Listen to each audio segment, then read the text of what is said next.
تو مجھے آہستہ آہستہ پتہ چلنا شروع ہوا کہ لوگ کہہ رہے ہیں جناب کہ یہ میں نے خود ڈرامہ کیا ہے. تو مجھے ایسا لگا کہ شاید نا یہ اسد طور کے ساتھ وہی کچھ ہو رہا ہے جو پہلے میرے ساتھ بھی ہو چکا ہے, اور اس میں ایک مایوسی کی فضا تھی. تو اس صورتحال میں مجھے یہ بھی پتا تھا کہ یہاں پر ہمارے بہت سے میل اور فیمیل کولیگز ایسے بھی ہیں جن پر اس طرح کے واقعات ہو چکے ہیں, ان کو مار پڑی ہے لیکن انہوں نے رپورٹ نہیں کیا, کیونکہ رپورٹ کرنے کے لیے بھی آپ کو ہمت چاہیے. ایک میں آپ کو بات بتا رہا ہوں, مئی 2021 میں صرف اسلام آباد کے اندر ہمارے نیشنل پریس کلب اسلام آباد کے ممبر 10 جرنلسٹوں کو, جن میں کیمرہ مین بھی شامل ہیں, نامعلوم افراد نے مارا. 10 کو ایک مہینے میں صرف اسلام آباد میں. ایک کیس رپورٹ ہوا ہے صرف اسد طور کا کیس رپورٹ ہوا ہے, اور جن کو مار پڑی ہے یا دھمکیاں دی گئی ہیں ان میں ہماری فیمیل کولیگز بھی شامل ہیں. یہ بیک گراؤنڈ ہے. اس بیک گراؤنڈ میں میں نے وہ تقریر کی. میر صاحب بالکل میر صاحب بالکل میں اس تھوڑا سا آگے چلنا چاہتا ہوں. آپ نے اس حوالے سے ایک کالم بھی لکھا گارڈین میں جس میں آپ نے اس بات کا ذکر کیا کہ جب آپ پہ پہلے پابندی لگی تو وزیر اعظم عمران خان آپ کے ساتھ کھڑے تھے. انہوں نے کہا تھا کہ جب میں اقتدار میں آؤں گا تو ملک میں آزادی صحافت ہوگی. میں اب جس طرح آپ نے کہا کہ ایک مہینے کے اندر 10 صحافیوں پہ حملے کیے گئے, آپ سے میں پوچھنا چاہتا ہوں کہ آپ کو کیا مماثلت نظر آتی ہے 2007 کے دور میں اور موجودہ دور میں, کیونکہ تب بھی آپ پہ پابندی لگی, تب بھی آپ کی فیملی کو تھریٹن کیا گیا, اور اس دفعہ پھر آپ کہتے ہیں کہ آپ کی فیملی کو تھریٹن کیا جا رہا ہے. تو کیا مماثلتیں آپ کو نظر آتی ہیں دونوں دور میں؟ دیکھیں, کوئی مماثلت اگر آپ تلاش کریں تو صرف یہ مماثلت ہے کہ اس وقت بھی ہمیں کہا گیا کہ آپ اینٹی پاکستان ہیں, آپ غدار ہیں, آپ ریاست کے دشمن ہیں, آپ فوج کے دشمن ہیں. اس وقت ہم پرویز مشرف پہ تنقید کرتے تھے تو کہتے تھے جی کہ یہ ریاست کے دشمن ہیں, یہ فوج کے دشمن ہیں. اب ہم کہتے ہیں جناب کے صحافیوں کو مارنا بند کرو, اور جو ادارے جن پر الزام لگایا جا رہا ہے وہ یہ بند کریں. تو دوبارہ ایک دفعہ پھر ہمیں غدار کہا جا رہا ہے. وہ ایک ملٹری ڈکٹیٹر کا دور تھا, یہ ایک عمران خان صاحب کی سیاسی حکومت کا دور ہے. لیکن ایک فرق یہ ہے کہ 2007 میں جب مجھ پر الزامات لگ رہے تھے تو نہ اس وقت تک میری گاڑی کے نیچے بم لگایا گیا تھا, نہ اس وقت تک مجھ پہ قادرانہ حملہ ہوا تھا, نہ مجھے 6 گولیاں لگی تھیں. لیکن اب جب 2021 میں دوبارہ یہ مجھ پہ الزامات لگ رہے ہیں تو بہت سے واقعات ہو چکے ہیں, اور نا انصافیوں کی ایک طویل داستان ہے. اور جب آپ کے ساتھ بار بار نا انصافی ہوتی ہے, بار بار جب آپ کو انصاف نہیں ملتا تو پھر آپ کے لب و لہجے میں ایک تلخی پیدا ہوتی ہے. یہ ایک قدرتی عمل ہے. تو مجھے عمران خان صاحب کی کابینہ کے کچھ وزیروں نے بھی پوچھا کہ آپ کے لب و لہجے میں کچھ ضرورت سے زیادہ سختی آ گئی. تو میں نے ان کو یہی کہا کہ بھائی بات یہ ہے کہ جب میں وہ تقریر کر رہا تھا تو مجھے ایسا لگا کہ یہ اسد طور کے ساتھ وہی ہو رہا ہے جو میرے ساتھ 2014 میں ہوا تھا, اور میں نے کچھ سخت باتیں کی, اور کچھ لوگوں نے انہی سخت باتوں کو بنیاد بنا کر یہ کہنا شروع کر دیا کہ جی میں پاکستان کا دشمن ہوں, میں فوج کا دشمن ہوں, میں نے کسی کو پرسنل ہیٹریڈ کی وجہ سے ٹارگٹ کیا. ایسی کوئی بات نہیں. نہ تو 2007 میں میری پرویز مشرف سے کوئی ذاتی دشمنی تھی, اور نہ ہی 2021 میں میری کسی فوجی جرنیل سے یا کسی اور شخص سے کوئی ذاتی دشمنی ہے. ہم اس وقت بھی یہ کہہ رہے تھے, 2007 میں بھی یہ کہہ رہے تھے کہ ہماری جو صحافت کی آزادی ہے اس کو سلب نہ کیا جائے. 2021 میں بھی یہی کہہ رہے ہیں کہ ہمیں سینسرشپ سے آزاد کیا جائے, ہم پر قاطرانہ حملے بند کیے جائیں. اور اس میں اب کچھ لوگ اس کو ٹوسٹ کر رہے ہیں. مثلا اب اگر کوئی وکیل جو ہے وہ ایک درخواست دائر کرتا ہے گجرانوالہ میں کہ جی حامد میر نے جنرل باجوہ کا نام لے کے ان کے خلاف سازش کیا, جبکہ میں نے ایسا نہیں کیا, میں نے کسی جرنیل کا نام نہیں لیا. تو آپ خود سوچیں کہ ڈس سروس کون کر رہا ہے, جنرل باجوہ کے ساتھ دشمنی کون کر رہا ہے, وہ کر رہا ہے یا میں کر رہا ہوں. اچھا, پھر اس میں یہ کہنا کہ جی یہ فوج کو بحیثیت ادارہ میں نے ٹارگٹ کیا. تو اب اگر آپ میری صحافت سے واقف ہیں تو بھائی جان میں تو سیاچن میں بھی فوجی جوانوں کے ساتھ وقت گزار چکا ہوں, میں لائن آف کنٹرول پہ بار بار جا چکا ہوں, میں نے فاٹا میں, بلوچستان میں, جن بھی دشوار گزار جگہوں پر پاکستانی فوج کے جوان اپنی خدمات سر انجام دے رہے ہیں, میں نے وہاں گیا ہوں, رپورٹنگ کی ہے, ان کے ساتھ وقت گزارا ہے, شہداء کے گھروں میں گیا ہوں, ان کی فیملیز کے ساتھ ملاقات کیا. تو میں کس طرح جو ہے وہ ان کو ٹارگٹ کر سکتا ہوں؟ کیونکہ دیکھیں ایک بات میں آج آپ کے ساتھ کرنے لگا ہوں, یہ بہت سے لوگوں کو شاید ان کے لیے یہ ایک خوشگوار یا ایک ناخوشگوار حیرت ہوگی. میں جب ابھی پچھلے دنوں لائن آف کنٹرول پہ گیا نا, تو وہاں جب میں فوجی جوانوں کو دیکھ رہا تھا, ان کو مل رہا تھا, تو مجھے ایسا لگ رہا تھا کہ یہ فوجی جوان جو ہے نا اس کا بھی درد وہی ہے جو میرا درد ہے. اس کو بیرونی دشمن مارتا ہے, مجھے اندرونی دشمن مارتا ہے, مجھے نہیں پتا میرا دشمن کون ہے, فوجی جوان کو پتا ہے اس کا دشمن کون ہے. جب وہ شہید ہوتا ہے, زخمی ہوتا ہے, اس کے جسم پر گولی لگتی ہے, تو اس کا درد جو ہے وہ میرے سے زیادہ کون محسوس کر سکتا ہے. مجھے بھی گولیاں لگی ہیں, 6 گولیاں لگی ہیں, 2 گولیاں میرے جسم میں ہیں. میں اس فوجی جوان کے ساتھ کیسے دشمنی کر سکتا ہوں, کیونکہ اس کا درد اور میرا درد تو ایک ہے. پرابلم کیا ہے؟ پرابلم یہ ہے کہ جب ہم یہ کہتے ہیں کہ ہمیں مارنا بند کریں, ہماری جو آزادی ہے اس کو سلب نہ کریں, تو یہ مطالبہ کرنا کوئی ناجائز تو نہیں ہے. اور اگر اسد طور کی FIR درج ہوئی ہے اسلام آباد کے ایک تھانے میں, اس میں ایک ادارے کا نام لکھا ہوا ہے, تو وہ FIR میں نے تو درج نہیں کی, وہ تو اسلام آباد پولیس نے درج کیا ہے. لہٰذا میں کہنا یہ چاہ رہا ہوں کہ پرویز مشرف کے دور میں بھی ہم پر غداری کے الزامات لگے, آج بھی ہم پر غداری کے الزامات لگ رہے ہیں. ایک بہت بڑا فرق ہے, اس وقت ملٹری ڈکٹیٹر کی حکومت تھی, اس وقت تک مجھے 6 گولیاں نہیں لگی تھی, اس وقت تک میری گاڑی کے نیچے بم نہیں لگا تھا, میرے اندر یہ احساس نہیں تھا کہ میرے ساتھ بڑی ناانصافی ہو رہی ہے. اور جب میں اپنی بات کرتا ہوں تو میں صرف اپنی بات نہیں کرتا, میں اپنے تمام صحافی ساتھیوں کی بات کرتا ہوں, میں ان سب کی بات کرتا ہوں جو اب اس دنیا میں نہیں رہے, جو شہید ہو گئے. لہٰذا میں اس کی یہ بات جو ہے یہ واضح کرنا چاہتا ہوں کہ میری کسی کے ساتھ کوئی دشمنی نہیں ہے. ہاں, پرویز مشرف پہ میں تنقید اس وقت بھی کرتا تھا, آج بھی کر رہا ہوں, آئندہ بھی کرتا رہوں گا, کیونکہ اس نے پاکستان کا آئین توڑا. اور یہ روایت اس کے دور میں شروع ہوئی, صحافیوں کو اغوا کرنے کی روایت اس کے دور میں شروع ہوئی, پابندیاں لگانے کی روایت اس کے دور میں شروع ہوئی, صحافیوں کو غدار کہنے کی روایت اس کے دور میں شروع ہوئی. بدقسمتی کی دور ہے کہ آج پاکستان کے وزیر اعظم عمران خان صاحب ہیں, لیکن مشرف کی روایات آج بھی چل رہی ہیں. لیکن میں ایک بات مشرف کے دور میں بھی کہتا تھا, آج پھر وہ بات دوبارہ دہرا رہا ہوں کہ میری پاکستانی فوج کے جوانوں سے یا افسران سے یا فوج کے ساتھ بصیت ادارہ میری کوئی لڑائی نہیں ہے. میں ان کو تنقید کا نشانہ نہ پہلے کبھی بنایا, نہ آئندہ کبھی بناؤں گا, اور ان کی میں عزت کرتا ہوں. لیکن اس کے ساتھ ہی ساتھ کیا یہ مطالبہ کرنا میرا حق نہیں ہے کہ بھائی اگر میرے کوئی سخت بات کہہ دی ہے تو میں اس کے لیے معذرت خواہ ہوں, لیکن کیا یہ میرا حق نہیں ہے مطالبہ کرنا کہ ہمیں مارنا بند کرو, ہمیں اغوا کرنا بند کر دو, انف از انف, بس بہت ہو گئی. کتنا سبق آپ سکھائیں گے ہمیں, کتنی دفعہ آپ ہم پہ غداری کے الزامات لگائیں گے, کتنے آپ مقدمے درج کریں گے. آپ زیادہ سے زیادہ یہی کر سکتے ہیں نا کہ مجھے آپ جیل میں ڈال دیں, آپ ڈال دیں مجھے جیل میں, اس لیے کہ جب آپ مجھے جیل میں ڈالیں گے تو مجھے ایسا لگے گا کہ میں مولانا محمد علی جوہر, مولانا ظفر علی خان, آغا شورش کاشمیری اور ان تمام صحافیوں کے راستے پہ چل رہا ہوں جنہوں نے 1947 سے پہلے تحریک آزادی کے لیے قربانیاں دی, جدوجہد کی, اور 1947 کے بعد صحافت کی آزادی کے لیے قربانیاں دی اور جیلوں میں گئے. تو اگر آپ مجھے غدار قرار دے کے جیل میں ڈالنا چاہتے ہیں تو ڈال دیں.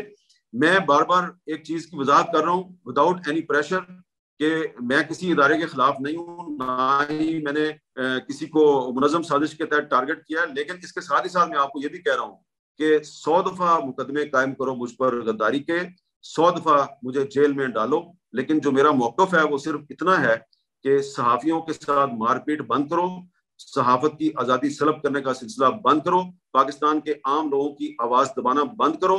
تم اگر یہ کام نہیں چھوڑو گے تو میں بھی اپنا کام نہیں چھوڑوں گا, میں بھی اپنا کام کرتا رہوں گا. میر صاحب, جس آپ نے بات کی کہ پہلے مشرف کا دور تھا, ایک ڈکٹیٹر کا دور تھا, آج ایک جمہوری دور ہے, آپ سے رابطہ کیا گیا حکومت کی کسی اعلیٰ شخصیت کی جانب سے؟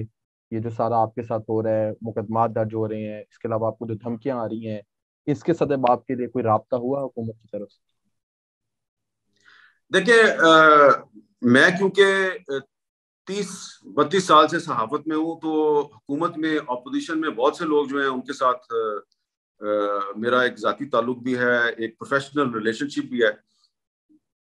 تو حکومت اور اپوزیشن کے بہت سے لوگوں نے میرے ساتھ رابطہ کیا ہے, لیکن پرسنل کیپیسٹی میں کیا ہے, میرے ساتھ انہوں نے اظہار یکجہتی کیا ہے, لیکن کسی نے مجھے یہ نہیں کہا کہ جنہیں آئیے ہم آپ کے بہاف پہ ہم آپ کا کوئی سیٹلمنٹ کروا دیتے ہیں یا کوئی کمپرومائز کروا دیتے ہیں.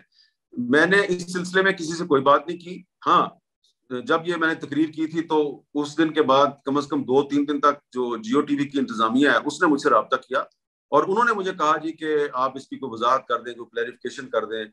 تو میں نے ان سے یہ کہا تھا جی کہ اسد طور کو جن لوگوں نے مارا ہے ان کو گرفتار کریں, ان کو میڈیا کے سامنے پیش کریں. میں وضاحت چھوڑے, میں معافی مانگ لوں گا کہ بھئی میرے سے غلطی ہو گئی اور میں نے سخت باتیں کر دی اور یہ تو کوئی اور معاملہ نکلا ہے. اب اتنے دن گزر گئے ہیں, ابھی تک اسد طور کے ملزمان جو ہیں وہ گرفتار نہیں ہوئے. تو میں نے یہی موقف رکھا ہے. لیکن اب صورتحال تھوڑی سی بدل گئی ہے. اب جو ہے نا Pakistan federal union of journalist جو ہے وہ ایک کمیٹی بنا رہی ہے, اور انہوں نے مجھے کہا ہے کہ اب آپ کسی سے بات نہیں کریں گے, اب وہ کمیٹی بات کرے گی, کیونکہ آپ نے جو تقریر کی وہ پی ایف یو جے کے پلیٹ فارم سے کی تھی, لہٰذا اب پی ایف یو جے بات کرے گی, آپ کسی سے کوئی بات نہیں کریں گے. لیکن میرے ساتھ جن سیاسی شخصیات نے رابطہ کیا وہ پرسنل کیپیسٹی میں تھی. زیادہ تر لوگوں نے مجھ سے اظہار یکجہتی کیا, اور کسی کے ساتھ میں نے یہ کوئی بات نہیں کی جناب کہ میری کوئی تو سیٹلمنٹ جو کروائیں. جیو نے ایک کمیٹی بنائی تھی اس کا کوئی اجلاس ہوا یا اس میں کبھی ابھی آپ کو طلب کیا گیا کہ آپ اپنی بات کی وضاحت دیں؟ نہیں, جیو کی میں نہ کسی کمیٹی کا مجھے پتا ہے. دیکھیں نا, جیو نے تو یہ کیا ہے کہ بغیر کوئی مجھ سے وضاحت مانگے کوئی شو کاز نوٹس نہیں دیا, اور انہوں نے مجھے آفر کر دیا. یعنی کہ انہوں نے مجھے آفر پہلے کیا اور پھر انویسٹیگیشن کرنے کا اعلان بعد میں کیا, انہوں نے اخبار میں چھاپ دیا. تو جو جیو میں میرے دوست وغیرہ ہیں ان سے میری ایک دو دفعہ ملاقاتیں ہوئی ہیں, لیکن ان ملاقاتوں میں کسی نے مجھ سے کوئی یہ نہیں پوچھا جناب کہ ہم آپ سے وضاحت طلب کرنے آئے ہیں یا یہ آپ نے کیوں کیا. تو اور میں ان کی کسی انویسٹیگیشن ٹیم کے سامنے پیش ہونے کا ارادہ بھی نہیں رکھتا, اس لیے کہ اصولی طور پر میں نے جیو کے پلیٹ فارم پہ تو بات ہی نہیں کی, میں نے جنگ کے کسی کالم میں بات ہی نہیں کی. تو جب میں نے جیو میں کوئی بات ہی نہیں کی اور نہ ہی جنگ میں کوئی بات لکھی ہے, تو پھر میں ان کے سامنے کس بات کی وضاحت کروں. اب دیکھیں, اب جو ہے نا ٹائم کافی نکل گیا ہے, اب بات بڑی آگے پہنچ گئی ہے. اب تو لاہور ہائی کورٹ میں میرے خلاف پٹیشن داخل ہو گئی ہے. اب جس نے بھی بات کرنی ہے نا وہ جا کے میرے ساتھ عدالت میں بات کرے یا پھر پی ایف یو جے کی کمیٹی سے بات کرے. اب میں نے کسی سے بات نہیں کرنی, اور جیو سے تو بالکل ہی نہیں بات کرنی. تو مطلب ہم اس کو کیا سمجھے کہ ہم آپ کو جیو کی اسکرین پہ جلد نہیں دیکھ پائیں گے کیا دوبارہ؟ دیکھیں, جو لوگ چاہتے ہیں کہ جناب میں جیو پہ واپس آؤں, یا کچھ لوگ یہ مطالبہ کریں کہ مجھے جیو پہ ریسٹور کیا جائے, میں ان کے جذبات کا احترام کرتا ہوں. لیکن اس کے ساتھ ہی ساتھ آپ یہ بھی دیکھیں نا کہ میں نے صرف اپنے آپ کو دوبارہ جیو پہ ریسٹور کرانے کے لیے تو ساری جدوجہد نہیں نہ کی, اور نہ ہی میں نے جو سٹینڈ لیا ہے یہ اپنی ذاتی مفاد کے لیے کیا ہے یا اپنی ذات کے لیے کیا ہے. اگر آج میں کوئی کمپرومائز کر کے تو جیو پہ آ جاؤں گا, تو کل کو پھر یہ روزانہ کسی نہ کسی کے ساتھ یہی کچھ کریں گے. تو اس لیے کم از کم میں ذاتی طور پر ہر قسم کی جو ہے نا تحقیقات کے لیے تیار ہوں, عدالت میں جانے کے لیے تیار ہوں, ہر قسم کے مقدمے کا سامنا کرنے کے لیے تیار ہوں. پی ایف یو جے کی کمیٹی جو ہے وہ اگر چاہتی ہے وہ آگے مجھ سے جو مرضی پوچھے, میں ان کو وضاحت دینے کے لیے تیار ہوں. لیکن جیو کو میں اس لیے وضاحت نہیں دوں گا کہ میں نے جیو کا پلیٹ فارم استعمال ہی نہیں کیا اس معاملے پہ.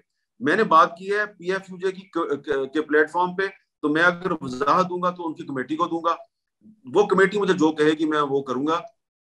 جیو اگر مجھ سے کوئی کچھ ڈیمانڈ کرے گا تو میں ان کی بات اس لیے نہیں مان سکتا بڑے احترام کے ساتھ کہ میں نے ان کا پلیٹ فارم استعمال نہیں کیا.